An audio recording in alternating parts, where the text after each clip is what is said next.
5, 4, 3, 2, 1. All right, back again.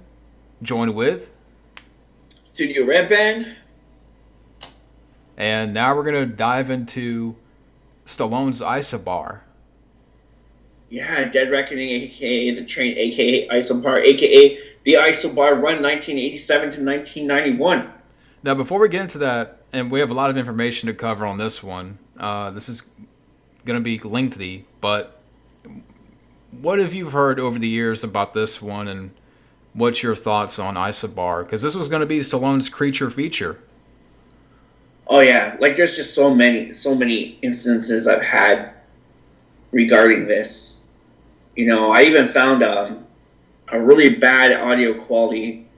I shamelessly ripped the audio for it for an episode, but where Stallone talks about it at Cannes for like a minute. But it's one that's always, really captured my imagination because it's gone through so many, I don't want to say iterations, but so many versions of it. And all of them, it's kind of like the 6 degrees of separation we were talking about yesterday, where it could have been the roll of the dice to make this an Alien spinoff. Yeah. And, that fits into Alien, Predator, Terminator, even RoboCop now to a degree, but it's like just one of those that are kind of like, this could have been so much. Kind of like how we were talking about Soldier. It could have grouped a lot of stuff together. And this would have been directed by Roland Emmerich, right? Is this the one? Yeah. And would have had, who were some of the people in this cast for this one? Like Kim Basinger? Kim Basinger, Yeah, I'm sorry. Kim Basinger, Walter Matthau, Belushi. There were some others. I know Kiramid Head said Arnold would have been pretty cool in here as one of the bodyguards. This is wow. Also because it goes through Ridley Scott and then Roland Emmerich and also the train shows up in Species, but then you have to wonder I think that I don't think the train was the same in the final Isobar version. So I think it was more like the creature on the train. Yeah. The plant creature. I think like the Ridley Scott one was the train becomes the creature. And it shows up in Species during the deleted dream sequence. Or actually, it might even be in the movie. I'm not sure, but it just makes you wonder because how cool would that have been to have a xenomorph train? Yeah. It would have been crazy. And how cool would it have been to have Stallone in a Alien spinoff? So there's always been one that's really been close to my heart. And this one was like it was going to take place in the future, kind of like a subterranean, underground train, and it was either going to be like a squid creature or a plant creature that would take over the train. Is that right? Yeah. Kind of getting the gist of that. Yeah. There's some really cool scenes, high intensity scenes too in here, because like the creature goes for light. And there's a whole scene where like Sly's in I think like the cafeteria section or something like that, or his office or something like that, and the creature's coming through. And he's trying to get out, right? And the only way he can get out is through the floorboard.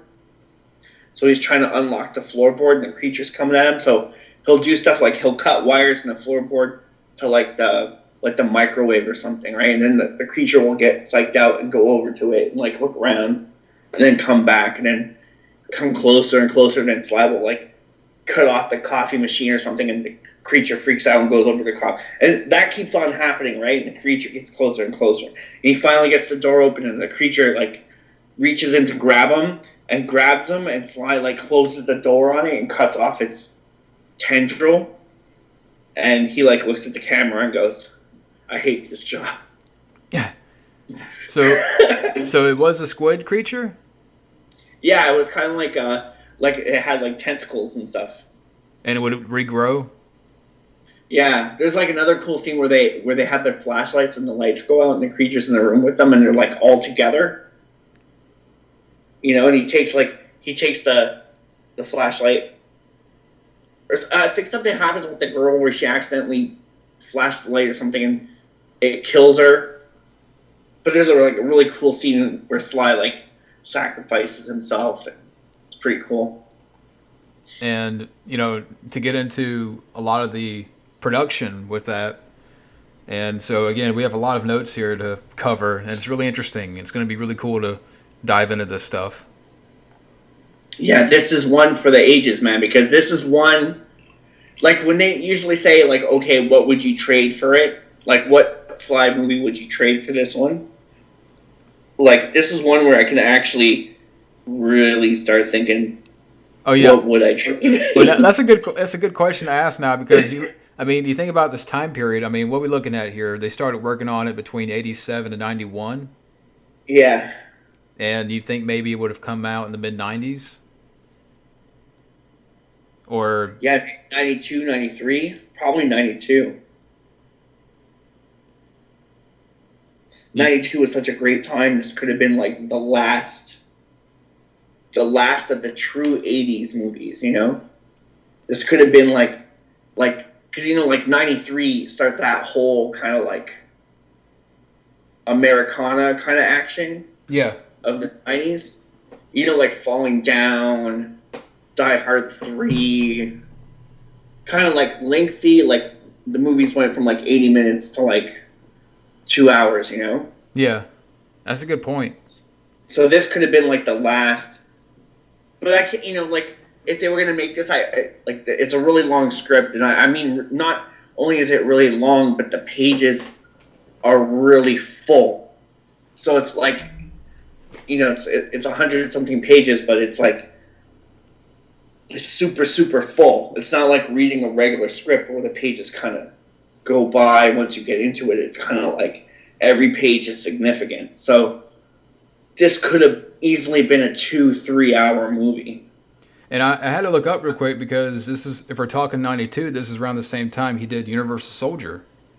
Yeah. So imagine either maybe he could have worked on both at the same time, or maybe it could have came between Universal Soldier and Stargate, which he would direct in 94.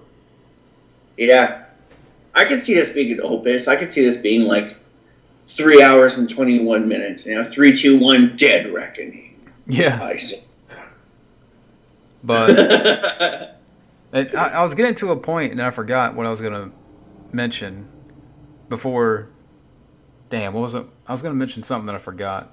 I guess, or you mentioned how you would have, you start to think about what Stallone films you would have traded out for this during this time. Yeah, I guess it depends on the rules. Like if the rules were you could choose any Stallone movie, I'm pretty sure I could come up with something. Assassins?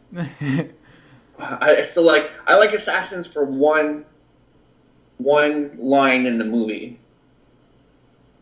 Like the first half of Assassins is great, and the second half is really dragged out. I find.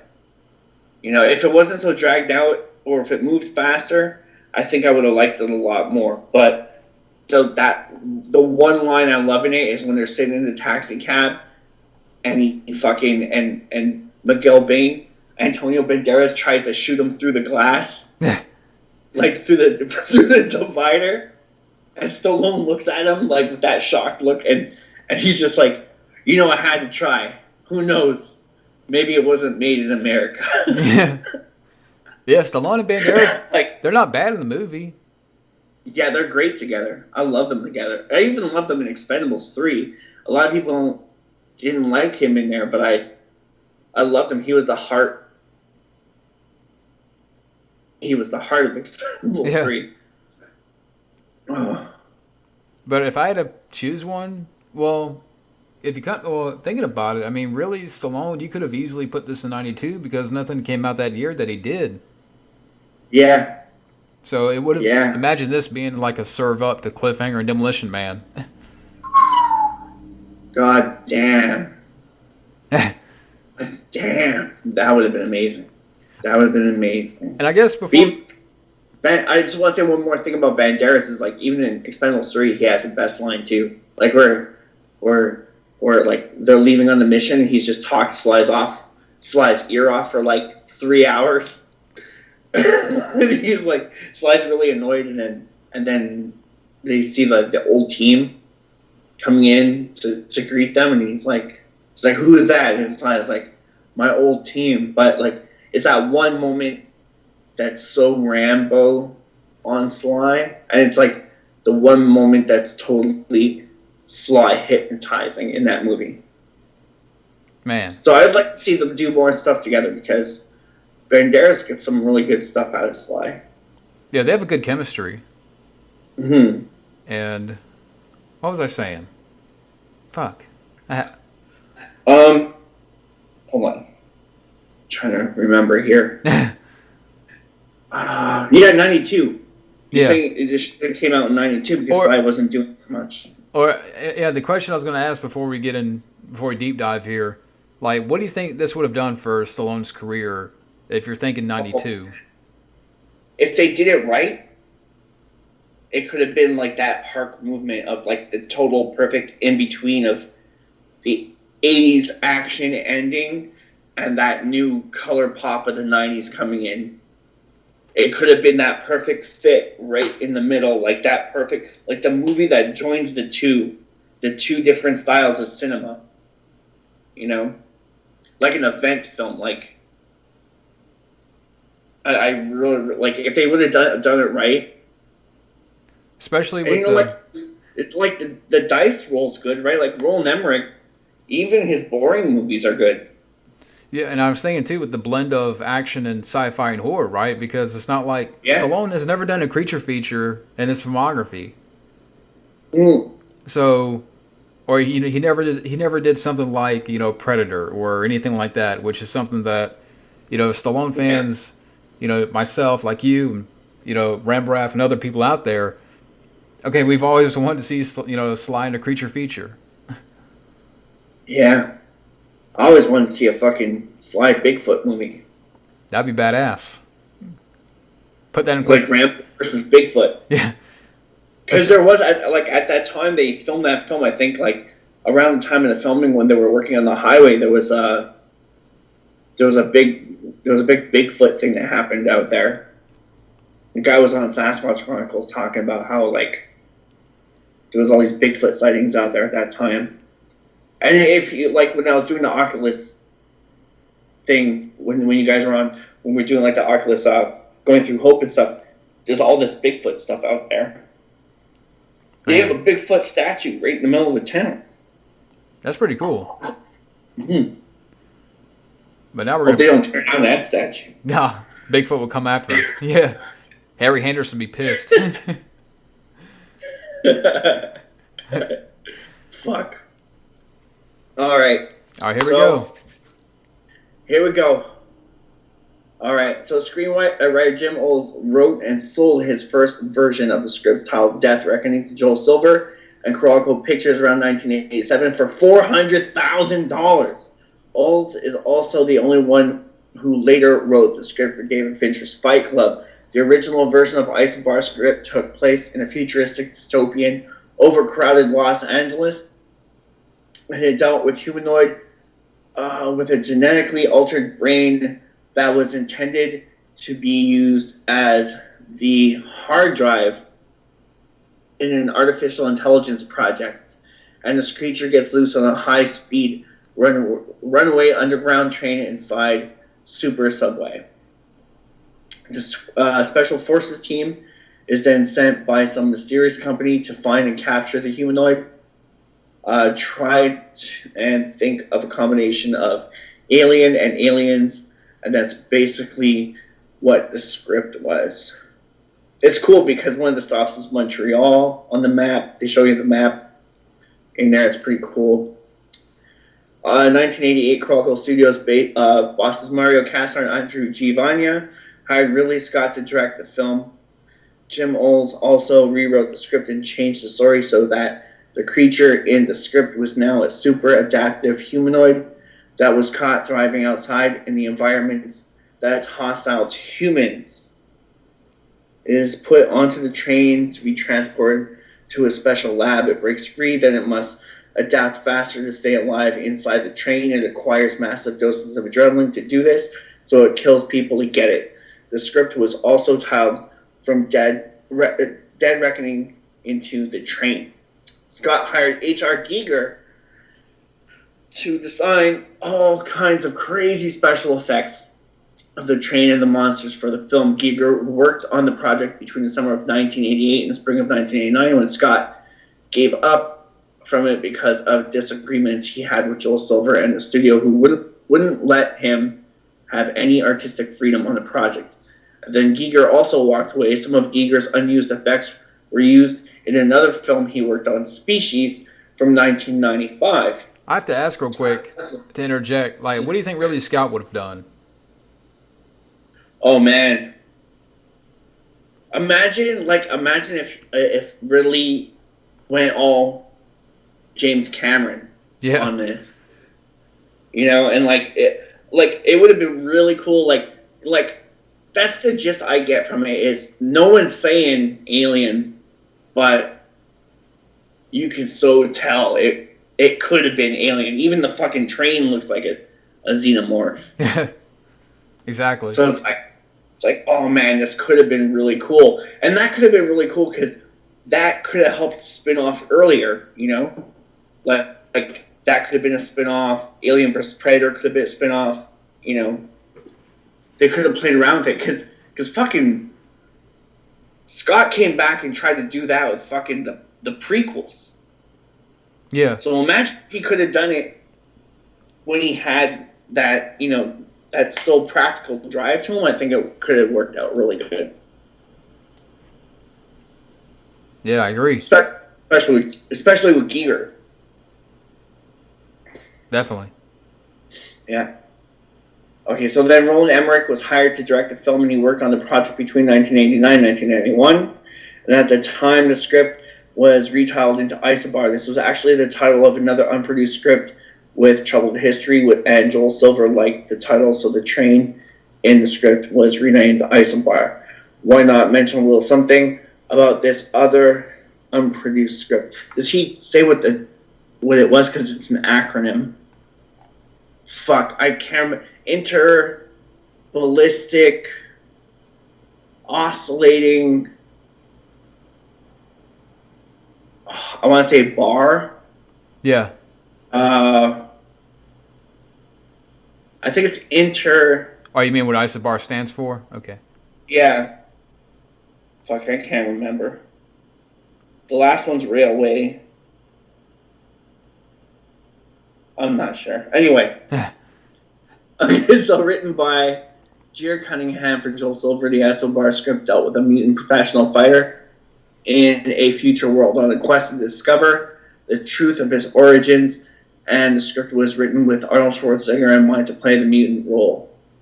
He was too expensive to hire, and he was also working on Total Recall at the time. Since this is another story, let's return back to Isobar in question. Jack, we need that one. Shout out to Jack Craven, yeah. We need that one, Jack. Oh, man. Oh, boy. So, Emmerich got hired, and he started working on rewriting the script with original writer Jim Wells and his friend Dean Devlin, other screenwriter who worked on almost all of Emmerich's films. Some time ago, a press kit for the film was sold on eBay, which, interesting enough, had a plot synopsis, which wasn't for Steven D'Souza's Plant Creature track, but instead for Oll's later draft, in which Ridley Scott was involved in the train, or which Emmerich and Devlin wrote. Just a reminder, the monster in these versions of the script was humanoid, who killed people by stabbing them in the brains with its long fingernails and sucking the adrenaline out. Here's that plot synopsis from the press kit from Joel Silver, producer of Such Action Hits as Predator and Die Hard Comes the Action Ride of the 21st Century, starring Sylvester Stallone. It is the world of 2047, and with Earth's atmosphere completely deteriorated, the population was been forced into a glass-enclosed city-states. Air farms and domed forests provide the vital air necessity for life, as the vast area of land between cities is now an unknown and explored as another planet. But terrestrial biologist Russ Prime, that's Stallone's character, believes something is out there. I have to imagine though, real quick, like, what do you think that would have looked like? That sort of subterranean underground where everything is That could, deteriorating. You know, imagine the production value. yep, yep.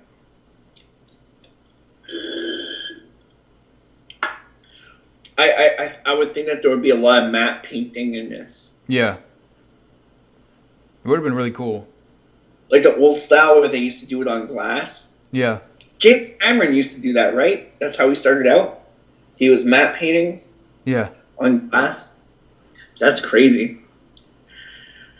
Okay, so 30 years ago, Prime's father was part of a team of scientists doing genetic research to create a super adaptive human capable of living outside. The project was scrubbed. But these adaptoids are believed to have survived and today are subject to folklore.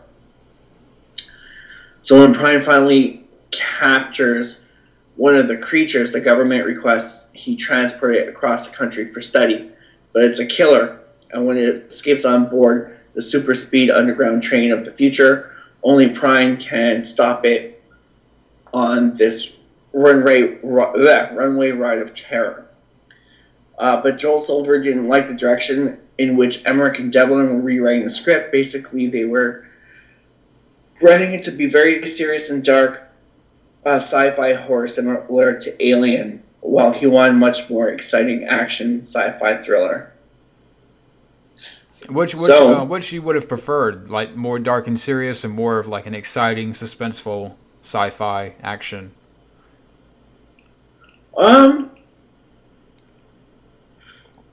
I would have been happy with either or, but I would like it if maybe it was both at the same time. Yeah.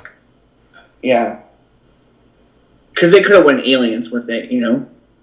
They kind of that slow build. Yeah. Because that would be kind of like the middle ground. And it would have helped too because you would have had a great cast. How we mentioned earlier, you have Kim Basinger, Walter Matthau, James Belushi. You know, you would have had great actors to sort of complement the suspense. Do you think when Kim Basinger and Sly got to work on Grudge Match, do you think they talked about this? You know they have to. in between filming, you know, Sly's like, "Hey, you were supposed to work on Isobar. What happened?" Yeah. Like, I had to do Batman. My stepmother's an alien.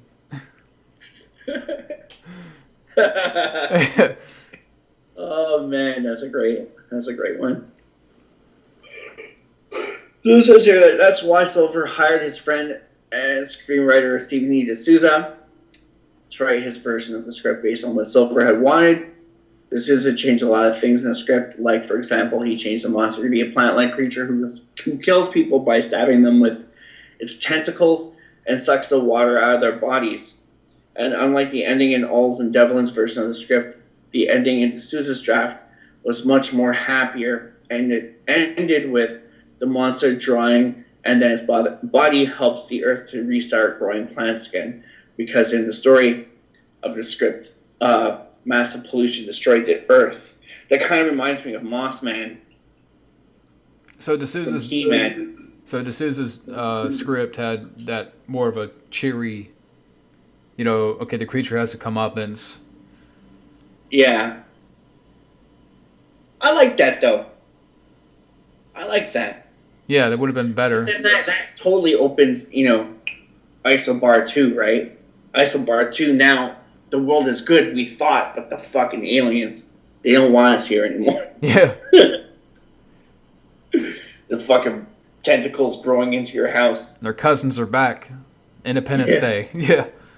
Fucking Ted Sutton shows up. Yeah. I told you not to let it live.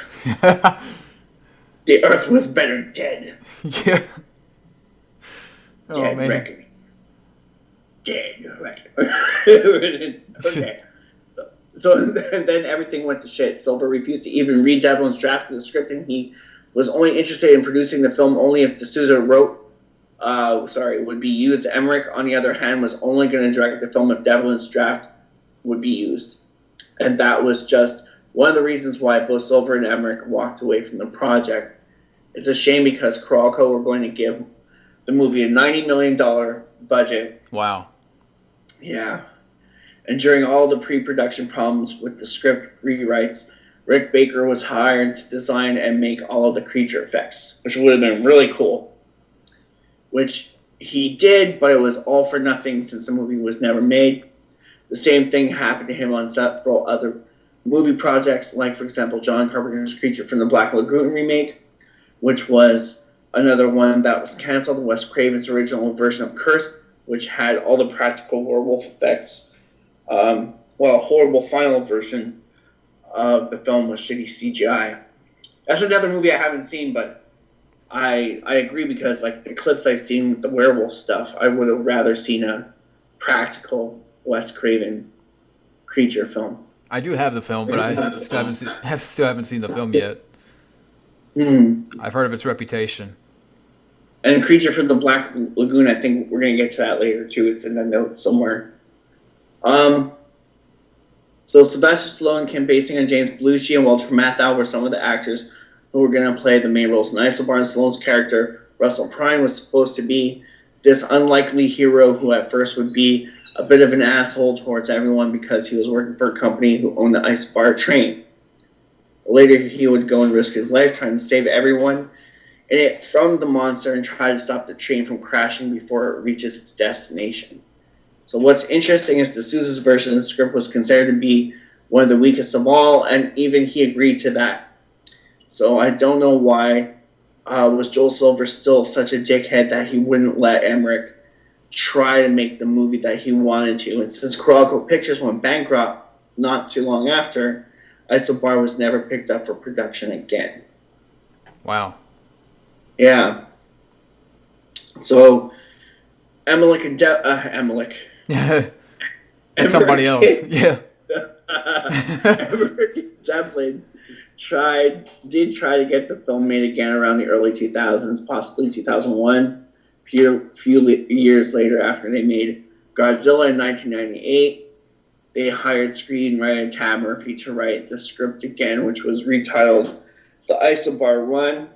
And Murphy mostly wrote some Disney films like Tarzan in 1999, but he also wrote a couple more unproduced scripts in which Emmerich and Devlin were involved in, like one called Super Tanker, which was going to be a disaster movie about a gigantic ship filled with natural gas, which terrorists used to hold San Diego to ransom, and Godzilla 2, which I was going to mention, which would have been about the surviving offspring of Godzilla from the first battling a giant insect in Sydney. Actually, like a ton of insects. I didn't know that about Godzilla 2. I mean, it kind of thinking about it because the film does end on a sequel bait, but I didn't know about how they wanted the offspring to go battle some giant insect in Australia. Yeah. Well, the insects are like, they have to track them back to this island, and like they used a lot of it actually in the Godzilla cartoon from the 90s. I don't know if you've seen that. I have the DVD. Oh yeah? Yeah. Awesome. Yeah, they use a lot of that in there. That's cool. I didn't know that. Yeah, I'm trying to remember. Someone did a deep dive on that too, on Godzilla 2. Fuck. Not Mr. H, but one of those guys did it. Anyway, it was really, really, really good.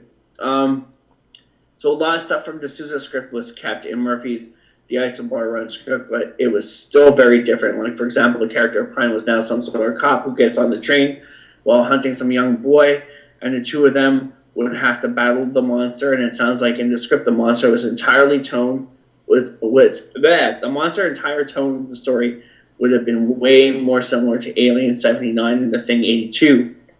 Also, Murphy's script, the train was en route from LA to Tokyo, and no, Stallone was not involved in it. He left the project back in the early 90s.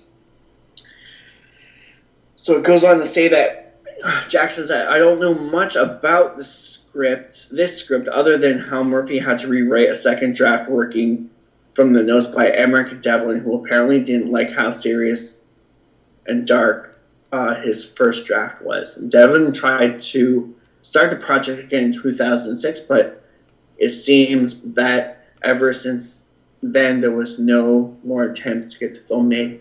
Makes you wonder who they would have went for. I think they would have went for Vin Diesel. Yeah, or even a Thomas Jane at that time. Oh, Thomas Jane would have been great. It's Like, one of those ones that even if Stallone didn't make it and they made it later on, I'd still watch it. Like Firestorm, you know? yeah. Like one of those. Like you wonder because if they try to get it relaunched or try to attempt again in the mid 2000s, why didn't because at this time Stallone was working on Rocky Balboa, working on that comeback. Maybe he could have done this. That would have been sort of a great. That would have been just as great. That would have been a great redemption for all those years of straight to DVD purgatory. Yeah, like Avenging Angelo and Driven. Well, Driven wasn't. Yes. Was Driven direct to video? I can't remember. Horrible movie. Well, the movie's not horrible. Just the lead actor is horrible. Everyone else is good. Oh, I can't stand that lead actor. Kit Pardue, is that what you're talking about? Yeah. Sunshine. So definitely tried to start the project again in 2006, and it seems that ever since then there was no more attempts to get the film made. Here are some useful links about the unproduced film. Many pictures of Rick Baker's unused effects or plant squid creature. htt www.youngpropstar.com/test-squid-monster-bake-model-miniature-isobar 1996 dash or need a breath? You alright? You need a breath? Take a drink if you have to. YP78583.html. A6753009. We're goofing. Sly's been calling Jenny. All right, so Chad Sutton's calling Jenny right now. Yeah. HTTPS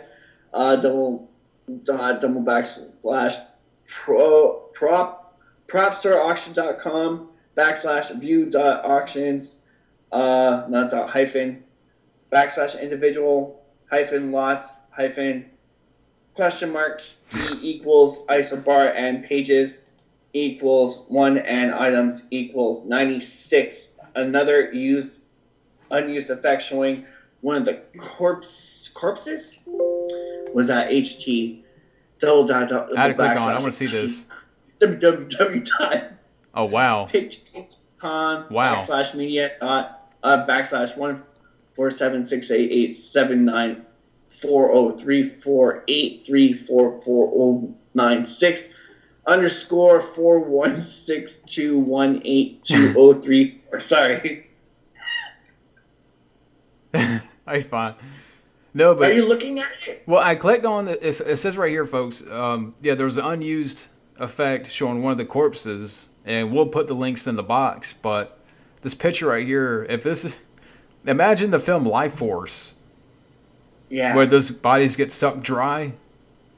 Well, that's it. There's there's a scene where there's like a kind of like a love scene where this guy's like going down this chicken and the creature comes. Yeah, it says right.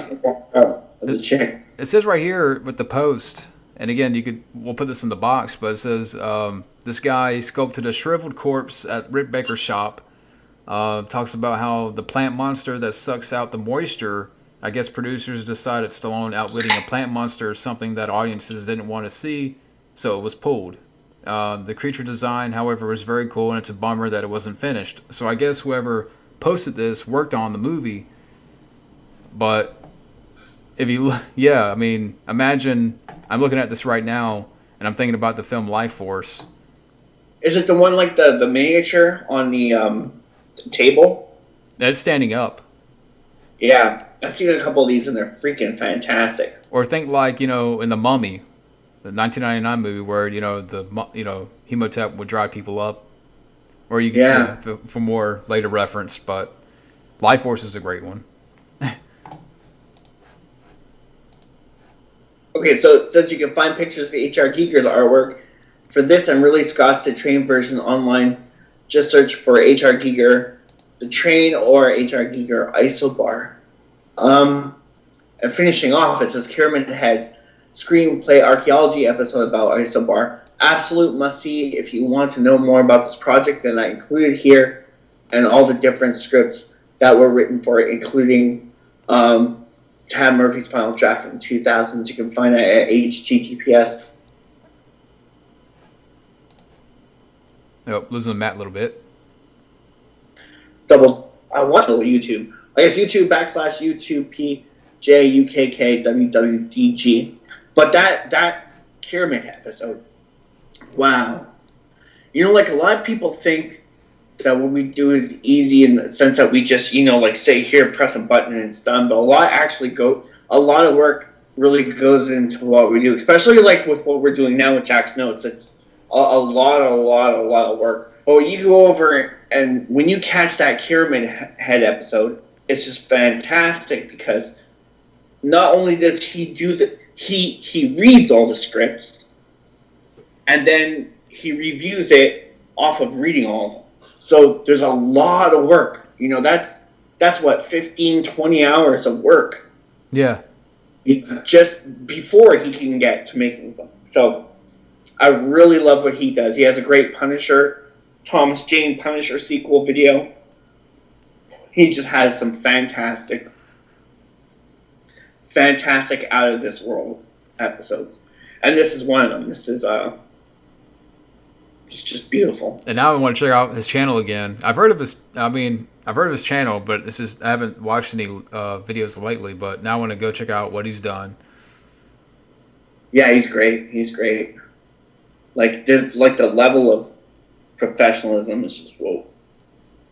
Like, wow. So the guy thought I worked hard. And I'm like, yeah, like, wow. So what would you say, like, your overall take and, kind of summoning up thoughts on this one? Because, I mean, there's quite a few out there that have heard of this, but there's other people who haven't. But what's your take on Isobar? I just really, really love it. I just really wish they would have made it. It's what I wondered about for a long time. And then when we hooked up with Jack, getting to kind of see like behind the curtain a bit on this and just how magical it was in the sense that it totally takes you to that other place. It totally takes you to another, like alternate time universe. That could be, alternate universe. Like it's. Yeah, definitely. Total alternate universe. Now, what if we did this? What if what we know now, with all this information, and again, shout out to Jack Graven for providing the insight here. What if we took this, went back, and changed the timeline, a la Back to the Future 2? Create an alternate 1985 or 1990 or what have you. Get this movie made. Oh man, that would have been fucking wow. Because it really is one of those ones that just makes you think. Like, it gets your brain going like, fuck, what if? Like, what if this happened? It was so close. Yeah. And with all the moving parts, it's like whichever version would have came out, it would have been good enough. But like, you can look at it and say, oh man, this could have been an Alien sequel, or this could have been like a Roland Emmerich classic. Like, even when I find that even when he's off, he's on Roland Emmerich. I've never seen that Roland Emmerich movie I didn't like. Well, it's funny because we mentioned how they tried again in the 2000s, right? Mm-hmm. And if you were to ask me, to be honest with you, I'd rather much have Isobar than The Day After Tomorrow. Yeah, for sure. For sure. I'd make, even though I like that film, I'd make that trade. I would. So, imagine Stallone, again, how you mentioned how around this time doing kind of stuck in that direct-to-video realm, does Isobar, and then a couple of years later, Rocky Balboa. Yeah. Yeah, for sure. Damn. It makes you wonder too, like, because Rocky Balboa was 2005, and they wanted Rambo before Rocky Balboa, but they ended up doing Rocky first. It makes you wonder if it would have catapulted it. Yeah. You know, if they said, like, okay, Stallone's hot coming off of Rocky, he's more relevant again, let's throw him into this, and we can, like, even go back and make this big thing about how this was supposed to happen. You know, it makes you wonder who would have got on board at that time. Yeah, cause, like I could see Kim Basinger easily getting back on this, and James Belushi, and Walter Matthau. He passed, sadly. I'm not sure, was he around in? I think he passed in like 2000. Yeah. So, but yeah, I mean we mentioned time frames like 92 through 94, or maybe since they tried again in the 2000s. I mean, anytime would have been fine, because I would have killed to see a creature feature with Stallone, and especially either squid creature or a plant creature. Which you prefer? Yeah. I like them both, but if I really had to choose, I would have went for the train. I would have went for the Giger Scott version, I think. Like, if I really had to do it, even though I love D'Souza, I say I would have went for the fucking, just because, like, it could have been Alien. It could have been fucking Alien. Imagine that. Yeah. Like, whoa. Yeah. Man. You want to finish up with the Midnight Club for this part? But yeah, we'll let this be its own part. But Isobar, yeah, I mean, again, like I said, this should have happened. I think this is one of those like no-brainers at the top of the list of, Stallone's lost films. Like, Isobar to me is like number one. Like, yeah, should have happened, no-brainer, with the great, Roland Emmerich and a great cast and the special effects of either the squid or the plant creature and the subterranean underground speed train. There's, man. Yeah. Yeah, this, oh man, my heart sings to think that they didn't make this film, like, it should have been. Just should have been. So, that's all we got for Isobar. And again, we've covered a lot here on that. But what do you guys think about this one? For people out there who have never heard of Isobar, but for people who have, like, what are your thoughts? But yeah, this is it for Isobar, and we'll see you again soon. See you later.